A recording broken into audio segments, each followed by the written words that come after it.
All right, guys. Welcome to the program. Welcome to the show, guys. This is the Archieluxury channel. I am your host, Patel Philippe, and I'm joined by the esteemed Jonathan Quail Higgins III. How you doing, Higgy baby? There is a disclaimer. All opinion are yours and yours only. So I have nothing to do with this. Look, I mean, the whole pirate radio aspect of the Locks Report, I know this guy, first in the chat, Rich Mitch, he liked the idea. He's like, it's kind of cool that, like, it was Ken from Scotch Down Under did the intro for us for the Locks Report, where, he liked the whole pirate radio theme. So, yes, all opinions in that segment are those of the narrative guys and no one else. Higgy, I'm going to start off by saying hello to everybody in the chat before we get into a lot of different watch topics today. So we had Rich Mitch first in the chat. BC, always letting us know it's pure shit. We got JT, who's back here after the unban from Archie. All good. We got Punisher, who says, hi to all watch junkies out there. Well, hi to you, Punisher XX. We got Jonathan Quail Higgins III in the chat. We got I replied to the poll. Okay, we'll go. Yeah, I'm going to go through the poll in a second, but let me see what you said here to the poll. To flex, of course, Fikers. Well, look, I mean, I would expect that from you, Higgy baby. We got JD MTL. Let's talk drama. Well, I don't know about any drama right now. We got Surdy Danny, who's liking the. Now, look, guys, Higgins has been triggered because we did a dungeon the other day with Dodger, and I think I asked like what were the best duos, and like Dodger's like, well, Tan and Higgins is much better than Swiss and John, and Higgins like has not been happy about that comment for days. So yeah, I'll take it, Dodger, but Higgy baby not happy. No, definitely not. How can he say that? Can I ban him for that? Hey man, can do whatever you like. We got Danny who's calling us the combination of Tan and Higgy, the Tiggy baby. Oh shit, Tiggy baby. I love how you called his the Starburst State Just, just like Archie. Archie called Danny's State Just, the new watching guy yesterday, the Starburst State Just. So. That is the new watch. That's the new name for Sturdy Danny. Big shout out to Danny. Congratulations on that new watch. We got Dodger telling us to flex it, baby. And we got our first super chat of the night. Thank you so much, Rich Mitch. 2 British pounds. I'm back, Higgy. Yes, sir. Yes, sir. Yes, sir. We got Rob Filmer who's asking, Tan, will there be actual watch talk? Yes, there will be actual watch talk. We got Jimmy wishing us a great show. Thank you so much, Jimmy. Appreciate you being there. D Meister's asking, can we get Easy Company? And yeah, man, like everybody's welcome. Anyone wants to jump on?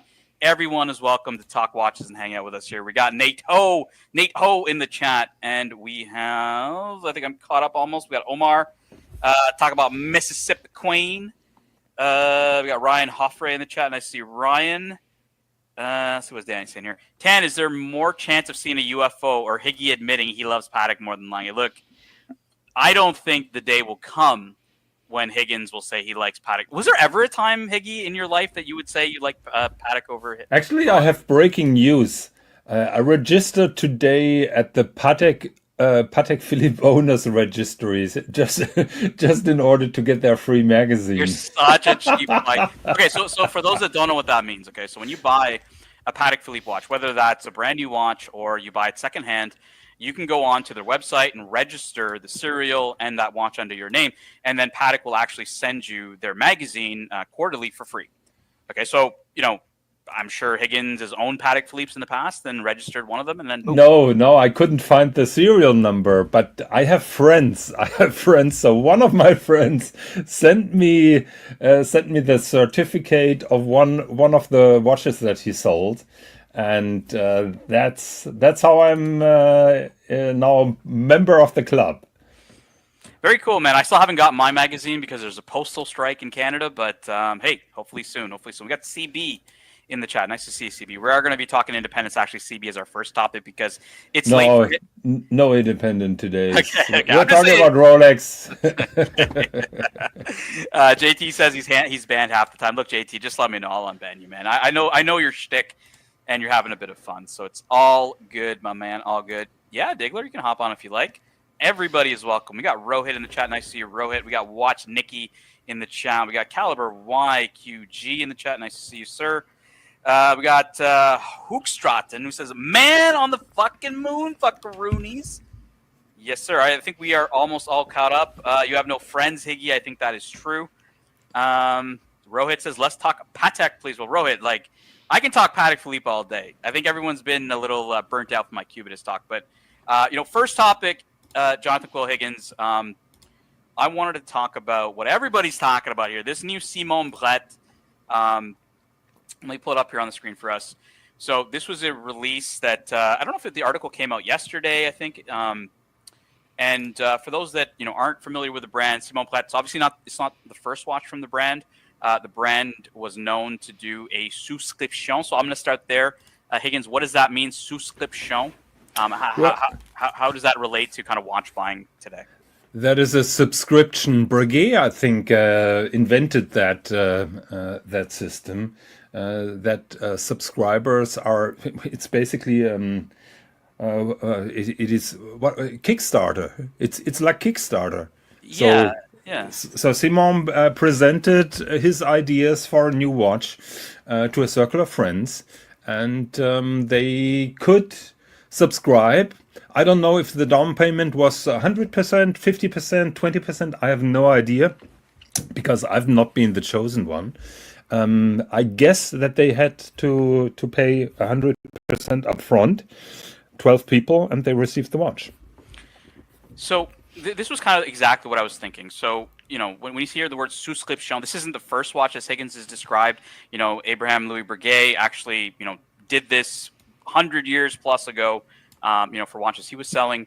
And, for those familiar with Bill Sanders, the Larique number 1 and number 2, they also do it on a souscription model. But yeah, I mean, simplest terms, the way when I kind of first came across this brand, I thought Kickstarter in my mind, right? Like you pay, either a full amount or a percentage amount up front or during the process as the watch is being built, right? So, right off the rip, I think for those that are listening, this is the first time you're seeing a Simon Brette. This isn't the first time he's done this watch or a watch similar like this. And so, we're kind of covering his second watch today that just came out. Now, Rohit really, kind of pointing out right here, saying this watch is on the table. Rohit, nobody got my joke yesterday, so I'm going to try to zoom in here. This little hand right here, like if you just look at this is kind of Higgins' face. When he received what? Two or three rejection letters from Simon Brette for allocation. I'm being paid by you to be here, the experts, not to get insulted. What is going on here? Does that mean doxing Higgy, by the way, by saying this looks like? I don't know if I'm doxing you, Higgy. Oh. But look, Higgins himself has been trying to get on this list, and it was it. How many rejection letters have you got so far? Two rejection letters, guys. So. Yeah, Russ and I were talking about the get fiked letter, basically, because he got the one as well. Yeah, so, obviously a bit different than the first piece. I believe the first piece had a silverish dial. This one has a dark dial on rose gold. I actually really like this color combination just from looking at it from pure aesthetics. I really like the combination of the rose gold. I'm not sure if this texture, I'm zooming in on this picture. If it's a similar texture to like the skateboard dial. I believe this was the original watch, right? It was like yes, this was the first one. So the structure is a little bit different. So actually, I'm a big fan of the structure of the first one, which is totally unique, and it looks like little flakes of gold that are put on a surface. I have no idea how his engraver did that, because it looks three-dimensional. And I have no idea how that looks like, how she did it. In my opinion, it looks amazing. That is, in my opinion, the best dial that she made so far. Then she modified it. She calls it the Dragon Scale. Maybe you scrolled on a little bit. I think there is another one that shows that Dragon Scale. Otherwise, I prepared, of course, because I'm doing homework. All right. I'll let you take over then. While you do that, while you start getting ready to take over, Bugsy Malone says the dial of the original watch is so much nicer.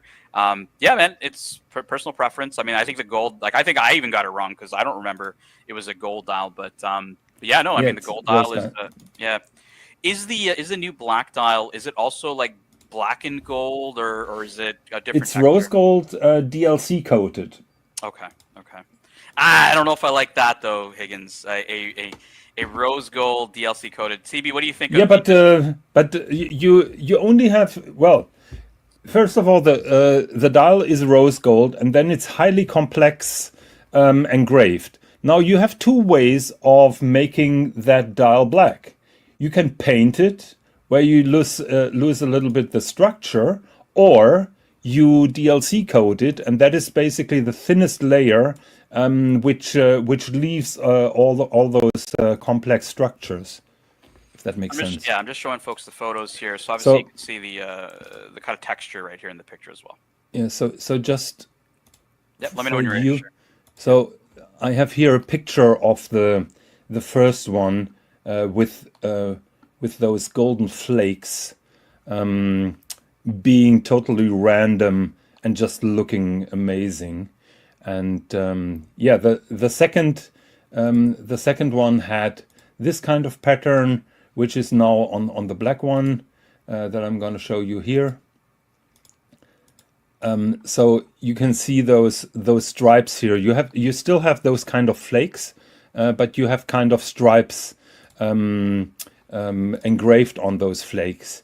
And that zoom in gives you an idea that it would not be a good idea to lacquer this, to put paint on, because you would lose those sharp grooves. So I think it's a good choice that they DLC coded that.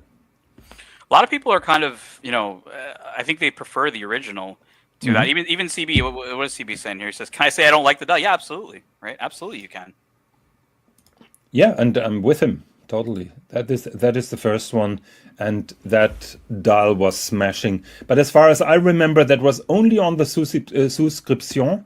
Then they changed to that dragon pattern. And now on the black dial they have that dragon pattern, and it says that there is also a kind of tremblage. So I haven't seen it in real life, so I can't comment on it. I can only judge it from the press pictures that we received so far, and in my opinion, it looks amazing. Dirk Diggler says, Higgy will never let anyone copy his homework, because I'm like, this is kind of how it works, Dirk. I usually don't do my homework, and then Higgy is... You're paying. He's been prepared. He's been prepared for like 4 hours to do this. Yeah. So we're okay. So beautiful dial. Yeah. Where do you want to go next? Are we going to the movement? Where are we going next? Yeah, I wanted to nerd out a little bit about the movement and the intricacies, whatever.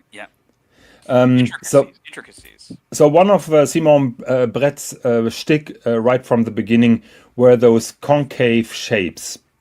So usually, for example, screwhead, it's flat because that is how they are punched out, and they're easy or relatively easy then to be polished. Now, Simon Brette apparently has a friend who can do those in concave. So all the screwheads that you see here are concave. They are not flat. Yep, I can see the tech. You can see it. No. Yeah. Can you see a screw head here? Yeah, I can't. Go a little bit up. You can see it. Yeah, here is a screw head. So all those screw heads are concave, which gives it a totally different visual. Now, not only those screw heads are concave, also, for example, those end pieces of the pivots are concave. Also. 1 second, let me show you the movement. The ratchet wheels are concave here.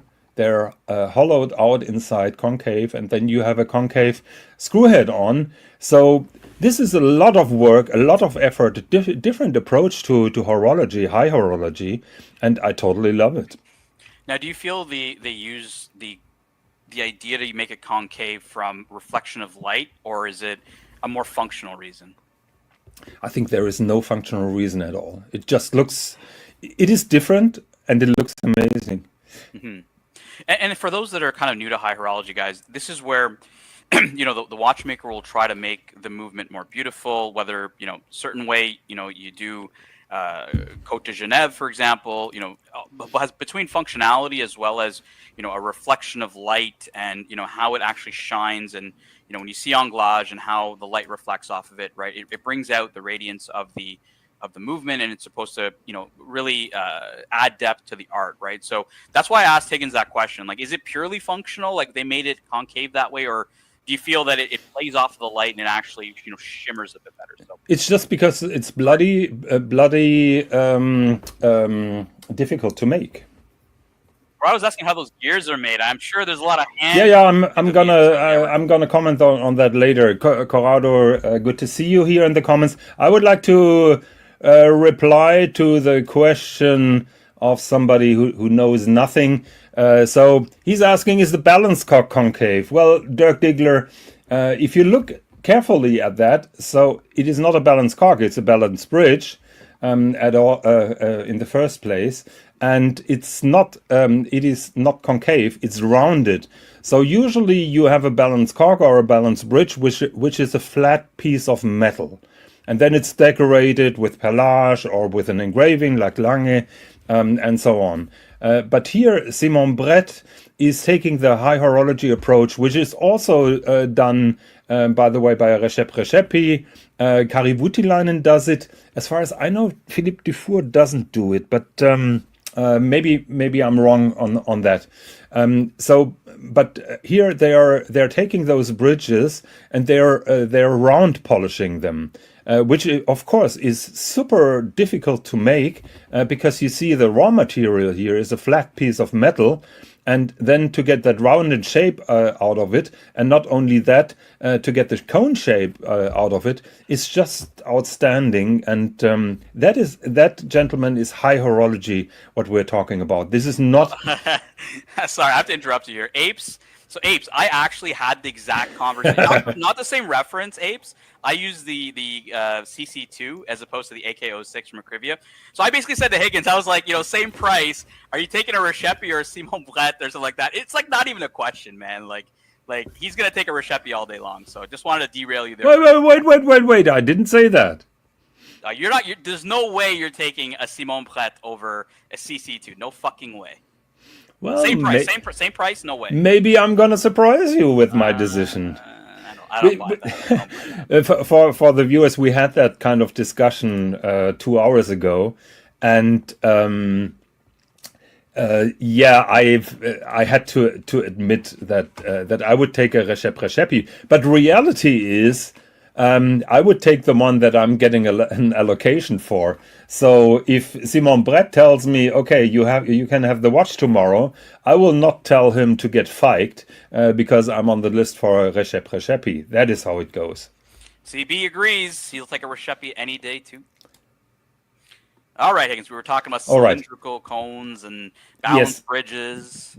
Yes, and you know that I'm here in my field. So this golden piece here is not a chaton. That is part of the shock resistant or the shock resistant system, but also that part is concave. So he's really following that motive. And now I would like to go a little bit to the tooth of the ratchet wheel and the crown wheel. What you see here, we've been discussing that here, this part is hollow or is concaved, which is totally unusual. I haven't seen that before. Now, if we look at the tooth, you can observe 2 things or 3 things or 5 things, whatever. First of all, it looks absolutely perfect and beautiful. But secondly, you can see here, this is polished with an angle. This is not flat. This is polished with an angle. So this polished part, the tooth outside, have an anglage or a beveling. Now, if you see at if you have a look at each tooth, you can see that even the inside of the tooth is hand polished. There is no machine to do that.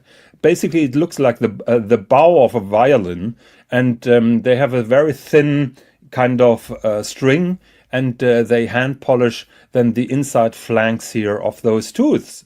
Now, you may observe the shape of the tooth, which is totally unusual to a normal toothed gear, and that is correct. Those are called wolf's teeth gears. So the toothing is different, and it's different, and it's very difficult to achieve, but it looks absolutely beautiful.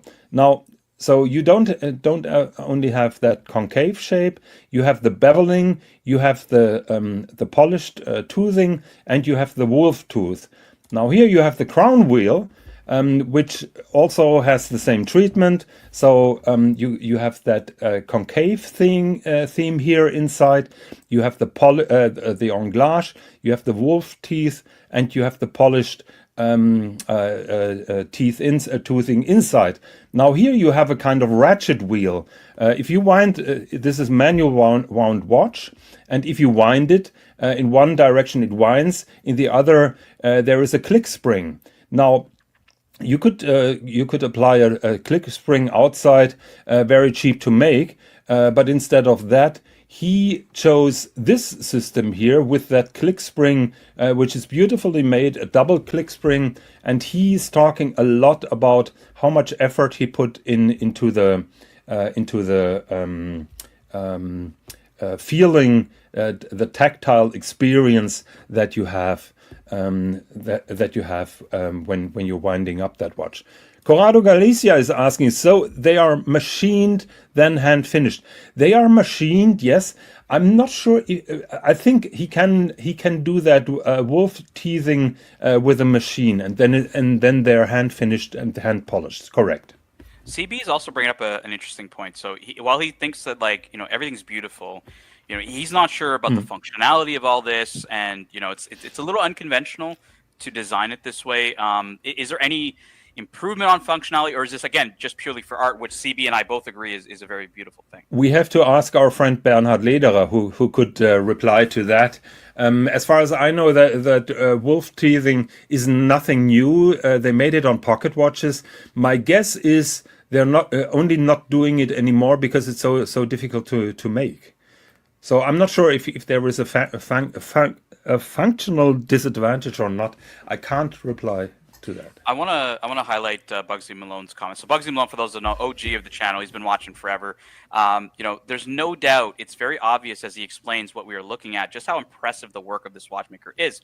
But I guess I'm not really there yet because I'd rather have a Patek. So Bugsy, again, why we do some of these streams is, we try to bring a different perspective, that people, when a lot of people, they think, price, and then they're like, no, it's not worth it, right? Like, we want to show, the audience why these watches are worth, big money, what kind of effort and workmanship and craftsmanship goes into these pieces. Higgins, for yourself, I mean, I know that you kind of chime the same kind of reasoning on why you showcase watches of this caliber. For me, it's just it is also different from the norm of just Rolex. Higgins, I don't know if you want to comment on why you kind of show these pieces. Yeah, we had the discussion before, and I said something. Of course, everything that I'm saying is brilliant.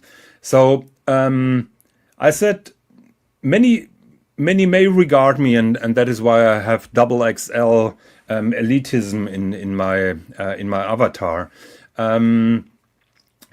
Many people may regard me as being totally out of touch elitist because I fancy or I'm going crazy about those 100,000 Swiss francs watches or US dollars watches. And what I'm trying to explain is that if you look a little bit deeper and if you know how those things are done, manufactured, finished, I try to explain that this money goes somewhere and there is extra effort, and those are just cool watches. It is not that I enjoy having super expensive watches. It is just I love when people are putting extra effort and not the minimum work into something, and that is why I love those watches so much, particularly from the independents, because the big conglomerates would never do something like that because it just doesn't pay off, and it just makes sense on those small series. Simon Brett says starting from 2026 he's producing 48 watches per year. All right, we got a few comments in the chat. Nice to see you, Artie. And we got Ryan Hoffray, $2 US. Shout out Madman. Did Madman get a Pepsi? I didn't follow what he got. I don't know what he got, if he did get anything. But shout out to Madman. Congratulations on whatever you got. Hey, Tan and Higgy, Merry Christmas. Well, Merry Christmas to you, my friend. Rhoda Mutation joining us from Switzerland. Higgins. He's saying it is a fair price. I let him know it was about 85,000 Swiss francs, and he feels it is a fair price for the Simon Brette at that point. Look at the when he presented the first one, the price was 50,000 Swiss francs, and you can go back to the Swiss and John show when Swiss and I have been talking about this watch, and I said this is the deal of the century. This watch is too cheap, way too cheap, and he proved me correct. Now he had to correct the price for future editions. Yes, I know it is now a rose gold case and not a zirconium case. I know that the bridges are now rose gold and not brass, just like the first one. But he admits at the end of the year he has employed now 10 people, so he needs a larger margin because on the first watches he basically lost money. We got a very nice super chat here from our good friend in Norway, Mr. Rick Foss, 20 Norwegian kroner, who says, "Hi, Higgy, Tan, punters in chat. Just got home." Well, Rick Foss, welcome. We are talking wristwatches. Higgins, I think we should get back to the movement and the beauty. Rick, are you having snow? That is what I would like to know. Oh, for sure. Norway, for sure. Yeah. For sure he is. Here, Tab is making a comment, very controversial. I have a love for independence, but I don't like what Remy Coles does. It looks too raw for me, too unfinished. The design is not my thing. It looks like the watchmaker did everything himself, including the design. Remy Coles, I'm not a big fan of him. This is a good question from Paddock Chris. Higgy, best starter Lange 1 for a Paddock fanboy who wants to be treacherous. Absolutely. No, he's asking what you should get. He's asking. Oh, my recommendation: Lange 1 Moonface. Usually, I'm a purist, and I've been saying for years, Lange 1 is a pure concept. Keep it simple. Don't use the Moonface. Then they updated the movement with a beautiful movement with that changing background, which, in my opinion, is a game changer and changed me into becoming a Lange 1 owner with a Moonface.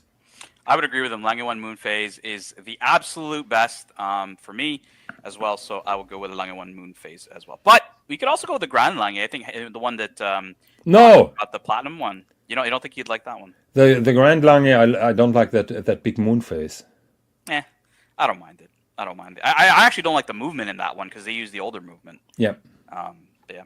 All right, so we got Sturdy Danny. Higgy, my moon swatch has more complications. Just get fucked here, Sturdy Danny. He enjoys provoking me. Do you remember his questions always? Higgy, can you explain me why Lange is better than Patek? All the time, every day I had those stupid questions, and now he's really pissing me off. You're so triggered. So funny. Ooh, yeah. All right, why don't you continue there, Higgy? Oh, actually, I made my case. So, yeah, the main thing that I wanted to explain is the concave theme, the level of finishing. By the way, another neat detail is here. You see that S-shaped spring, which is not a spring; it is a kind of lever. But the S stands for Simon, and that S-shaped spring is stopping the balance wheel when the watch is hacked. All right, I'm gonna trouble you for one more piece of detail. So internal angles. People are reading all about this. What are internal angles? It's the same thing as inward angles. Where do you find them, and how can you identify high horology when you're looking for internal angles? Yeah. So we are very often talking about anglage, which is basically that beveling here on the edges of those bridges. That is a sign of high horology. When I started in 1985, my mentor who taught me everything about watches, he told me so he told me about the Holy Trinity, and only the Holy Trinity had anglage on the movements. There was nothing better than the Holy Trinity. There was no Richamil, there was no Simon Brette, there was no Recepi, there was no Gröbel-Fosse. There was no Grönefeld, nothing. So it was Patek, Vacheron, and AP. Those were the top brands, and something that you could identify with that high quality was the anglage. So basically, the bridges and the cocks have that beveling. Back in the day, that was only straight. That was straight, and if you moved the movement to a certain degree, then all the angles, all the bevels started shining at one point instantly, and that was quite an experience. Now, back then, all watches had closed case backs, so only the watchmaker could see that. Degree of finishing. Now, okay, I made a tangent now. No, there's so much talk about your fusee and chain watch. You gotta bring it up. We gotta explain to the crowd, because look, you got 30 Danny saying, Higgy, does your Lange ball and chain movement work the same as an outdoor swing ball set? Or or Billy Jeans who's saying, Higgy baby, is your Lange still running 5+ minutes a day? Like, Higgins, you got to defend the fusee and chain. One of my favorite watches. I don't need any. I have nothing to defend, because there is no need to defend that. Either you get it or not. I just love the fact that there's not a single complicated. Well, it's just not a complicated watch for over 100,000 euro. I'm like, fuck. You could at least have gotten one complication. That's why Danny said his moon swatch has more complications. By the books, it has no complications, and I live well with it. I can sleep well with it. Can I finish now with the anglage? Yes, go ahead, please. Okay, so just recently, in the last 10 years, people started machine finishing, so the anglage can be done by machining, and there was quite a scandal when somebody made some macro shots of a Patek Philippe movement where you could still see those machining marks. So I would say that many makers do those bevels, but many do them with a machine, with a little tool called a tourette, which is basically a little Dremel. I think, as far as I know, you can only have a flat angle that way. So the very high-end horology now started to have that anglage, that beveling in a rounded one. So it's not flat; it is now rounded. It's domed. And that is the beveled anglage, which is now a sign of the top high horology. And you can see here that beautiful anglage, which for sure is done by hand. You can see small irregularities here. So, okay, now we explained the anglage. Now, a sign of hand finish anglage are internal angles, and you can see here that sharp internal angle. You can't achieve that with a machine. You have to have a triangular tool to polish this angle to that perfection, just like you see here. So when we're talking about movement finishing, perlage is nice, but anglage with internal angle at the moment is the highest degree of movement finishing, and the more the better you have. So here, as an example, you have two internal angle, one here, and you can also see one here, and I think there is also one hidden there.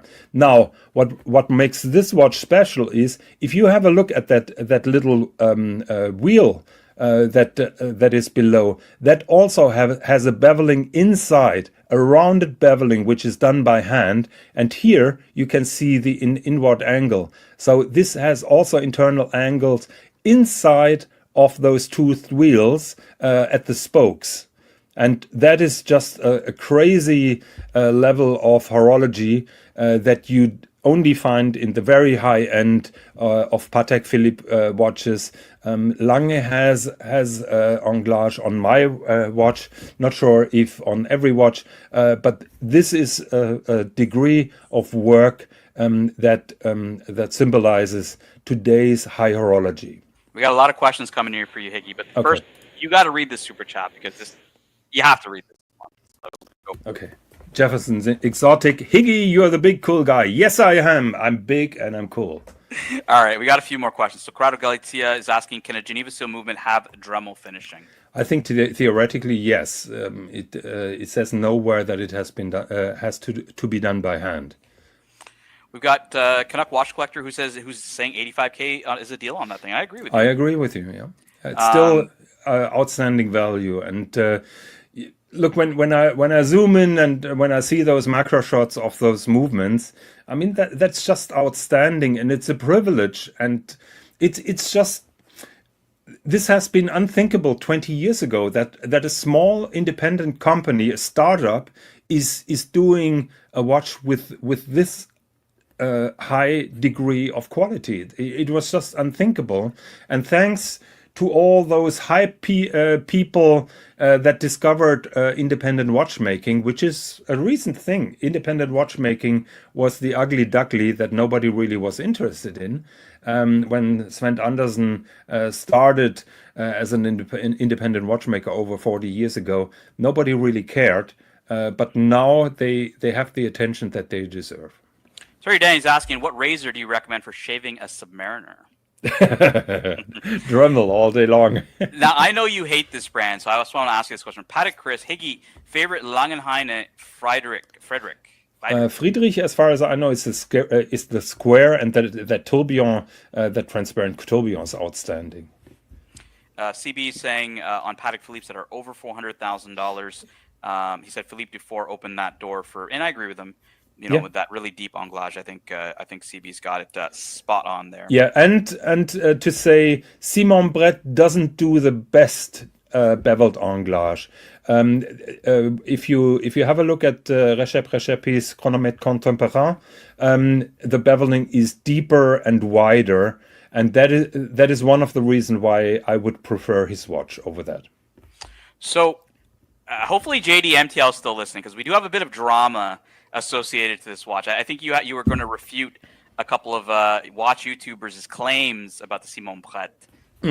Am I totally off, or are we going to do a little bit of watch drama? Oh, I was yesterday on OC's channel and I got a headache because it was only. The discussion was not about how beautiful that watch is and how cool those details are. Do you want to read the super chat? Yeah, so Rodent Mutation, 5 Swiss francs. Thanks so much, Rodent Mutation. I don't know, for those that don't know Rodent Mutation, I'm just going to tell a real quick story. This was like 2 years ago at Watches and Wonders. Tim and OC were like gonzo streaming, and they pulled up to Rodent Mutation, and they asked him, who's your favorite YouTuber? Do you watch? Who's your favorite YouTuber? He said Archieluxury on their show, and I never forgot it, man. So shout out to Rodent Mutation, a big fan of the Archieverse. You might check out the independent watchmaker Herv Schluchter in a future stream. The watch is called Essential. I've never heard of this. I heard of him, but I don't have the watch in front of me, so I have to research that. But thanks for the suggestion, and I will have a look. JCB says the black dial on rose gold looks up. I actually like it too, JCB. A lot of the fans in the show were saying they preferred the original, which look, the original is beautiful too. But I do like the new one. So watch drama, Higgins. You were on OC's show yesterday. Fill us in. Yeah, I was a little bit annoyed that the discussion was not about how cool that watch is and the level of watchmaking. The discussion was, okay, so he increases now the quantity of his output, so for sure the quality will go down. Will I ever be able to sell such a watch? I doubt that I could sell such a watch, so I have to activate an auction house, which is totally bullshit. If I'm listing a Simon Brette tomorrow on Chrono 24, I'm pretty sure it's gone before I'm going to bed. Now, another point was the down payment. I understand that people are hesitant in putting money down on small companies, but that is how they work. I said yesterday, you have to keep in mind he started with 12 watches, 50,000. That makes 600,000 in total. He has to have an office, a room. He has to buy cases. He has to buy all the parts. He has to pay the assembler. He has to have an assistant who answers the telephone calls, does the communication.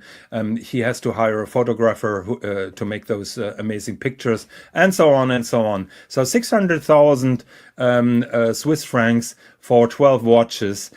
He cannot survive by that. So he has to increase the number. And of course, he has the choice getting investors on board or getting prepaid to have some money to produce those watches. It's that simple. Are you willing to do this little Christmas thing for Hans Nies and Toast? Can we have a Hans Gruber? Yippee-ki-yay, motherfucker!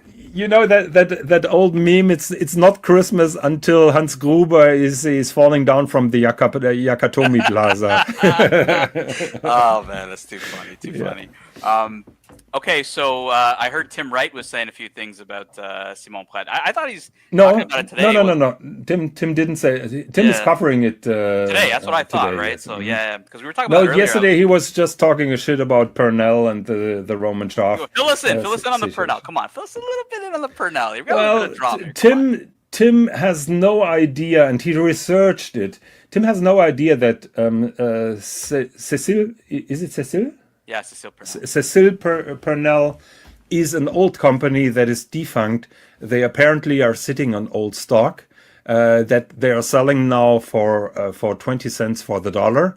And there is a new company which is called Purnell that has nothing to do with the previous company. So it's not a renaming, just like he said, oh, IWC renamed from International Watch Company. No. This is a different company. They bought the name Purnell. And that's it. And it's an existing company. They have an existing production. They are not sitting on old stock. So they are not selling their products for 20 cents for the dollar. That is what Tim Wright doesn't understand in his personal beef with grey marketeers who are greedy and always shady in his opinion.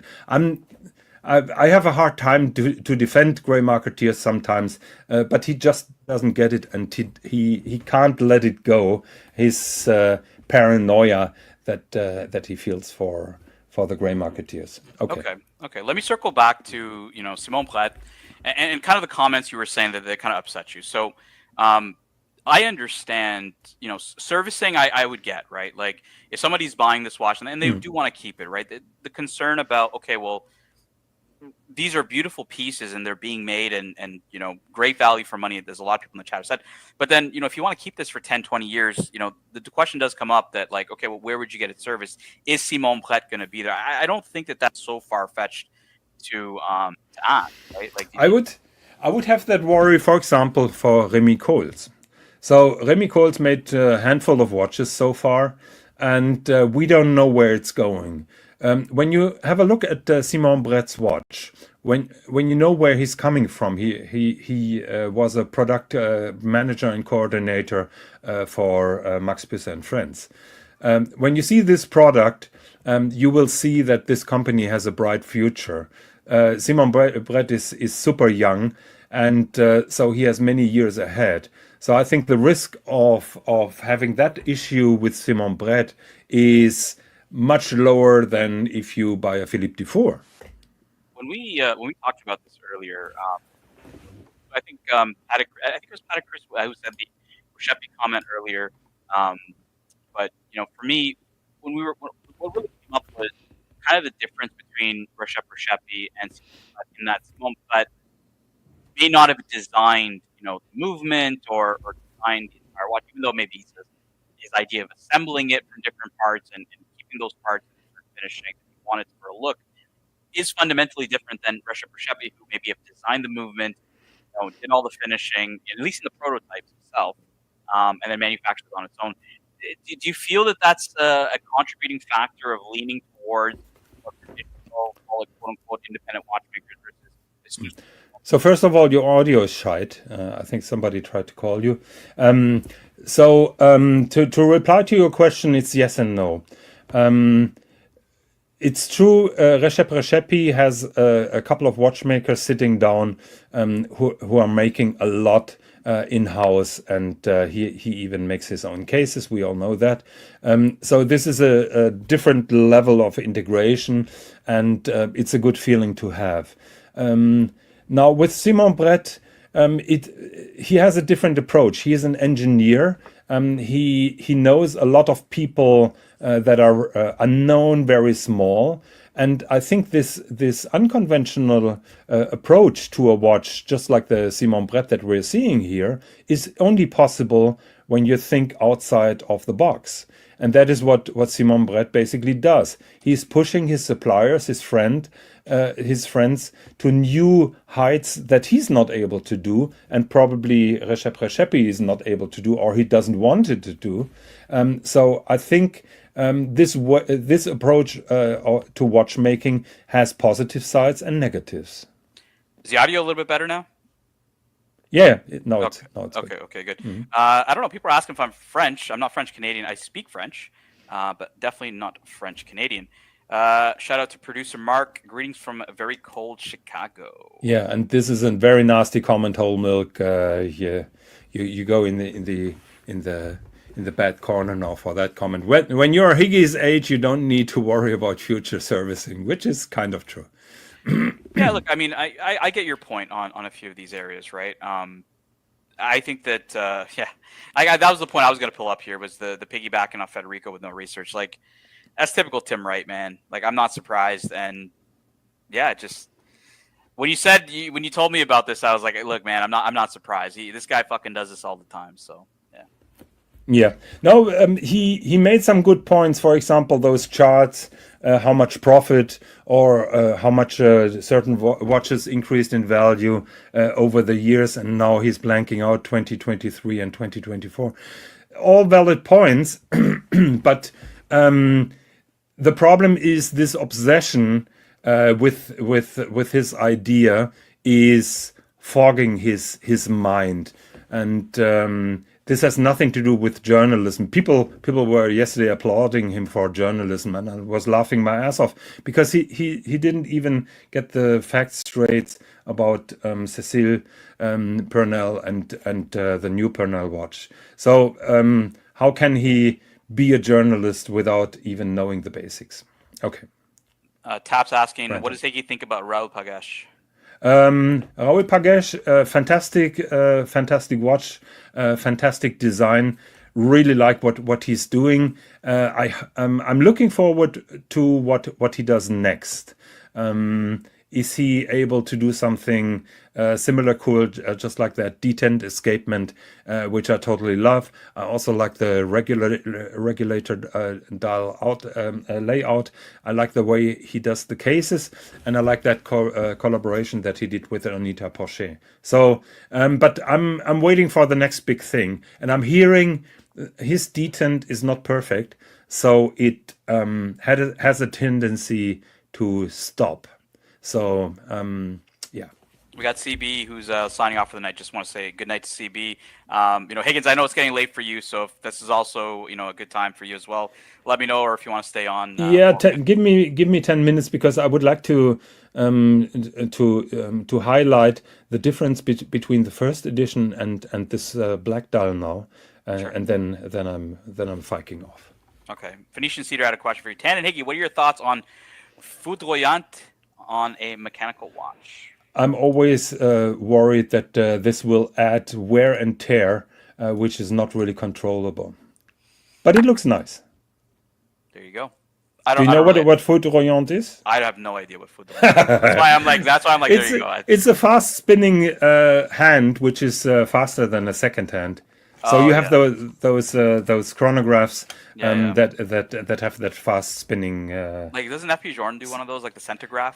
Yeah, FP Journe does it. JQH on that.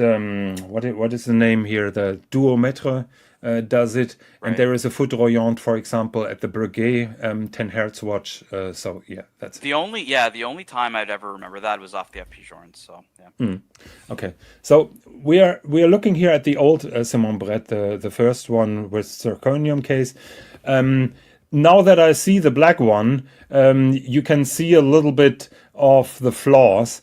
So for example, here that area underneath those wheels is pretty rough. And I think with the black dial, he made that better. He was able to improve that. I'm just showing you that area now on the new dial. I think that is more sophisticated, looks even better. Does that make sense? I still think people are going to be sold on the first one, man. I think this one's it's a The tough first sell one, for everybody right now. yeah, the first one is beautiful. Now another thing that you could see on the first one is he had a brass movement. Now he has the rose gold bridges, and I think that is a little bit more harmonic here with the rose gold bridges. Rich Mitch, 2 British pounds. Is Glasuta Original a good brand? I would say yes. Higgins may disagree. No. I totally disagree. I totally agree. Glashütte Original makes amazing watches. I was kidding the other day by saying basically all the watches that fail the QC at Lange, they end up in the garbage, and Glashütte Original then pick up the garbage and make watches out of that, which is of course is totally untrue. No, Glashütte Original makes cool watches. Sometimes they're a little bit too similar to Lange, which is my beef. But the quality for price is outstanding, even probably better than Lange themselves. And on the secondary, you're in for amazing deals. Very cool. Yeah, so Simon Brett improved here the hands a little bit as well. They are broader, and I think the minute hand is a little bit longer. I think the main improvement here are those fields. Oh, why aren't you telling me that you can't see it? So he improved here the hands. They're a little bit broader and better readable. My main improvement are those blacked out fields that looked a little bit more refined than on the first one that you see here. Yeah, actually, you can see a lot of interior angles on the dial, the dial side as well. If you zoomed in, right on the wheels, you can see exactly right there. Yeah, that's a little bit rough, but I like that shot because you can see so much. So you can see here the polished flanks of the toothing. You can see here the anglage. You can see the spokes. You can see the beveling. And one thing that I also wanted to share with you is the case shape. Where do I have the case shape from? While we get into that, Corrado Galizia, $2. If you had to guess, how many man hours are in this? I think we are talking about hundreds. And I think that's where people are starting to see a bit of value in 85,000 Swiss francs coming from this watch. So if you have a look at those angles here, that anglage is also concave. So usually it is an anglage, but Simon Brett makes that anglage here concave. Not sure about the bezel. I've seen drawings of the bezel which appears to be domed, but I'm reading somewhere that this is also concave. Now, if we go to the Simon Brett main page, I just wanted to show you one thing that will fill your heart with joy, Tan, because we have an ongoing discussion here about black polishing. Mm-hmm. And 1 second, let me. Okay, discover here. Beautiful webpage, by the way, simonbrett.com. Got a super chat from a man with an actual Porsche reference in his name, RMD 9925 Canadian dollars. If you could have one, which would you pick? 116520 Daytoner, 6119G Calitrava, 1815 up down. The latter two are simplistic but pricey because they are in gold. I'll let you start, Higgy. What would you take? Well, only one. No question about that. The 6119, right? No, of course not. Of course not. So Higgins is going to 1815 Lange up down, right? Absolutely. And for me, RMD, I'm going to go Patek Philippe 6119 white gold all day long. So you can't go wrong with either of the two, but we both do not think that Daytoners are high horology. Yeah. So here we have the movement and decoration. I apologize. I can't zoom in. Can I zoom in? Oh, I can zoom in here. So what he says here is block polished elements. Not sure if that is a typo or if that's a new technique. So he's talking about block polished steel elements. I think he wants to say black polish because he's very careful with his wording. He says, for example, mirror polished concave screw heads. Can you switch it to French? And then zoom in. I just want to see what that translates to in French. French? Oh, okay. Yeah, because if it says like polyspeculaire, that's polishing. Where? Okay, English, French. Yeah, I'm sure it's like French. If it says polyspeculaire, that's black polishing.